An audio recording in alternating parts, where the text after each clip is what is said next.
కొబ్బరినూళ్ళు అమ్మి భోగంలో బతుకుతున్నారు, క్యాలెండర్లు అమ్మి భోగంలో అమ్ముతున్నారు, సీడీలు అమ్మి భోగంలో జీవిస్తున్నారు, ప్రజలు అబద్ధాలు చెప్పి భోగంలో జీవిస్తున్నారు. నా పక్కన ఫోటో తీసుకుంటే ఇంత డబ్బులు, ఆ డబ్బులు తీసుకుని భోగంలో. అంటే నువ్వు అబద్ధాలు చెప్పి మోసం చేసి ఇంత సంపాదిస్తున్నావు, నువ్వు భోగంలో జీవిస్తున్నావు. అటువంటి అబద్ధాలతో కూడిన భోగమే దేవుడు ఇస్తాడని అబద్ధాలు చెప్తున్నావు. అంటే నీ జీవితాన్ని ఇతరులు కూడా ఆపాదించి వాళ్ళని కూడా పాడు చేయాలని చూస్తున్నారు వీళ్ళు.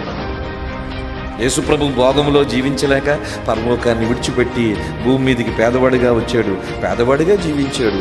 ఆయన తలవాల్చుకోవడానికి కూడా స్థలము లేదంట. ఆయన కావాలంటే రాజుల గృహములో జన్మించలేడా?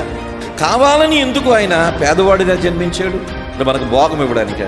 ఆయన భోగాన్ని ఎందుకు అనుభవించలేదు? మనకు భోగాన్ని ఇవ్వడానికి కాదు, ఈ లోకములో నాలాగే మీరు జీవించాలని చెప్పడానికి. ఆయన దేవుడయ్యండి, దేవుని స్వరూపం కలిగిన వాడేయండి, తను తాను తగ్గించుకొని రిక్తుడిగా వచ్చాడని రాయబడి ఉంది.